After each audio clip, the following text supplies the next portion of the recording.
kulanti wacan daawadayaal halkani waa janalkeena halbeega wararka waxaad ku soo dhawaataan wararkii ugu dambeeyay ee deegaanada Soomaalida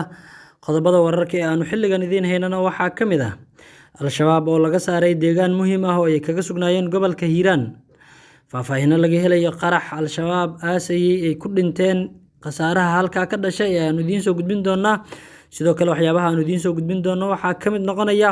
warar soo baxaya oo sheegaya in uu fashilmay howlgalkii ay wadeen ciidanka dowladda Soomaaliya ee ku wajahnaa degmada Ceelbuur ee gobolka Galgaduud sidoo kale waxyaabaha aanu idiin soo gudbin doono waxaa ka mid noqonaya faahfaahinta qarax barqanimadii maanta ka dhacay magaalada Muqdisho haddaba qaraxaasi la eegtay khasaare intee leeg ayaana markaa ka dhashay barnaamij wareedkeenan ayaanu idinkugu soo gudbin doonaa haddii aad nagu cusub tahay waxaanu ka codsanaynaa inaad janalkan halbeega wararka subscribe inoo saarto muuqaalkan aad la wadaagto saaxiibada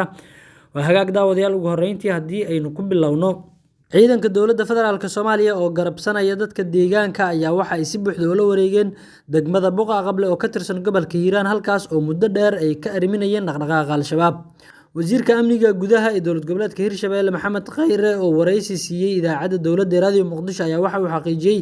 in ay si buuxda gacanta ugu hayaan degmada Buqa Qable isla markaana ay ka ariminayaan dowladda federaalka Soomaaliya ciidamadeeda iyo ciidanka deegaanka oo is abaabulay degmada Buqa Qable ayaa waxay al-shabaab u ahayd goob istiraatiiji ah waxa ayna ka mid ahayd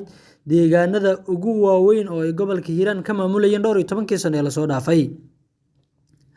bishii aynu ka soo gudubnay ayaa weerar gaadmaha oo ay ciidanka danab ka fuliyeen deegaankaasi xilli habeen ah waxaa lagu qaaday isla deegaanka ay ciidamada maanta la wareegeen ee Buqa Qable waxaana lagu dilay xubno ka tirsan kooxda al-shabaab inkastoo ay ciidanka dib uga soo laabteen markii ay howlgalkaasi fuliyeen bishii aynu ka soo gudubnay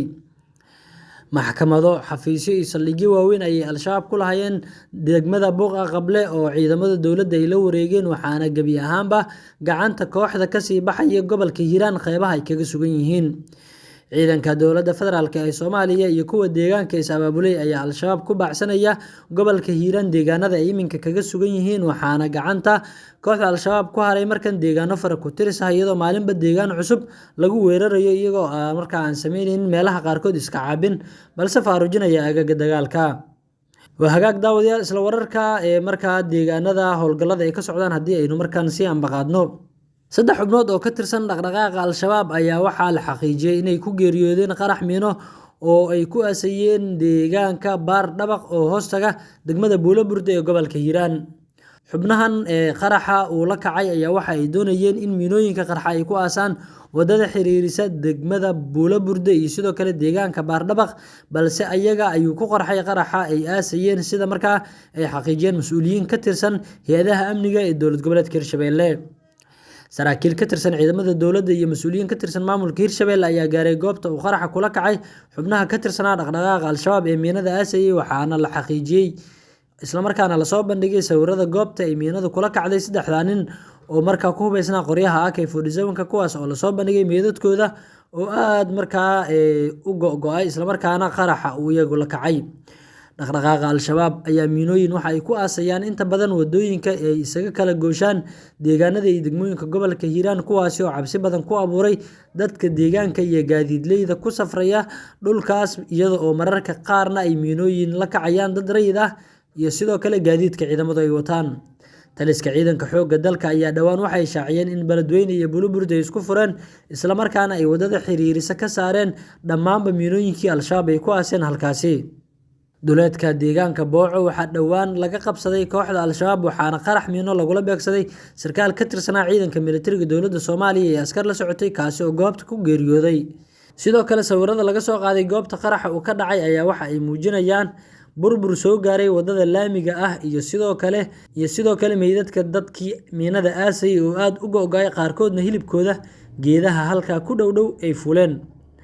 gobolka Hiiraan ayaa waxa uu yahay aaga dagaal ee ugu weyn oo ay markaa kacdoono ka wadaan ciidanka dowladda Soomaaliya iyo dadka deegaanka oo isgarabsanaya isla markaana looga soo horjeedo dhaqdhaqaaqa al-shabaab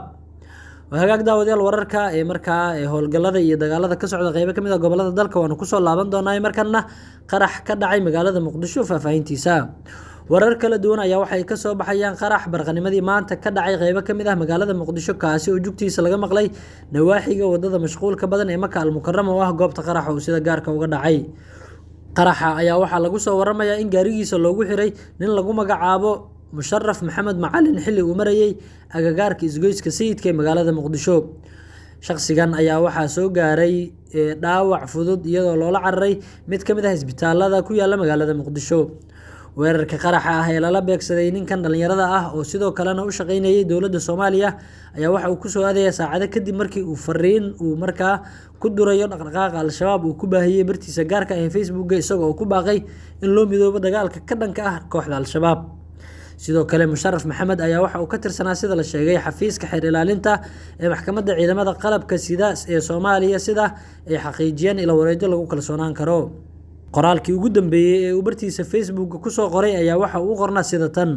sida dhaqanka iyo diintuba tahay ninka ragga ah saddex meel lagama maro waana reerkiisa, xoolihiisa iyo sharaftiisa.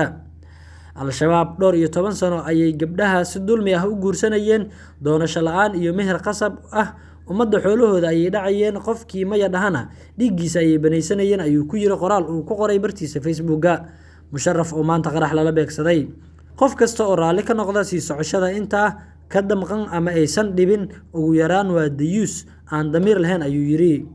Dayuuskuna janno ma galo ayuu kusoo gabagabeeyay qoraalkiisii ugu dambeeyay ee uu ku dirayay Al-Shabaab ee ku daawacay bartiisa gaarka ah ee Facebook-ga. Waa hagaag daawadayaal ee markana waxaanu eegaynaa warbixin la xiriirta howlgalkii degmada Ceelbuur ku wajahnaa oo fashil ku dhow. Sida lagu daabacay bogga caasimada online waxaa fashilmay howlgalkii lagu xoreyn lahaa degmada Ceelbuur oo ka tirsan gobolka Galgaduud kadib markii khilaaf culus uu ka dhashay hanaanka loo weerarayo deegaanka Ceel la helay oo dhaca inta u dhaxaysa Dhuusamareeb iyo Ceelbuur.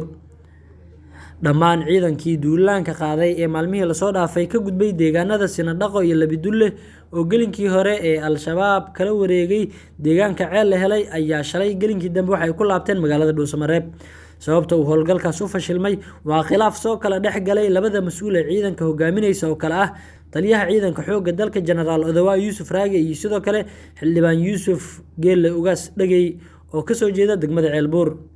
Generaal Odawa ayaa la sheegay in uu soo jeediyay in Al-Shabaab lagu duqeeyo deegaanka Ceel la helay kadib markii diyaaradaha dagaalka ee Mareykanka oo qayb ka ah howlgalka ay arkeen goob ku taala gudaha deegaanka oo xubno badan oo shabaab ah ay difaac kaga jiraan.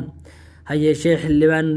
Yuusuf Ugaas Dhagey ayaa waxa uu diiday in duqeyn halkaa lala beegsado isaga oo taas beddelkeeda soo jeediyay in toos loo weeraro kooxda halkaa difaaca kaga jirta si loo yareeyo khatarta iyo khasaaraha soo gaari kara dadka shacabka ah oo ay Al-Shabaab u diideen inay ka qaxaan magaalada isla markaana ay ka fogaadaan goobaha dagaalku ka socdo.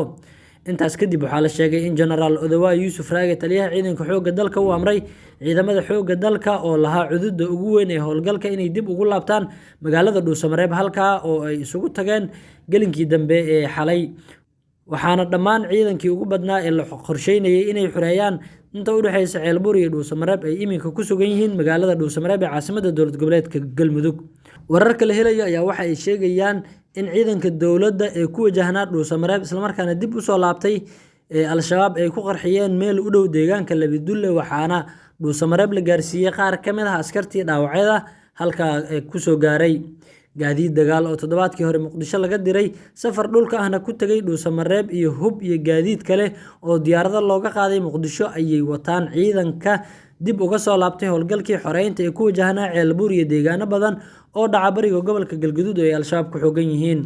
Khilaafkan soo kala dhex galay xildhibaanka iyo taliyaha ciidanka xoogga dalka ayaa la sheegay in uu curyaaminayo howlgallada ay wadaan ciidanka dowladda iyo dadka deegaanka oo iskaashanaya waxaana arrintan la sheegay in ay dhabarjab ku noqon karto howlgallada socda.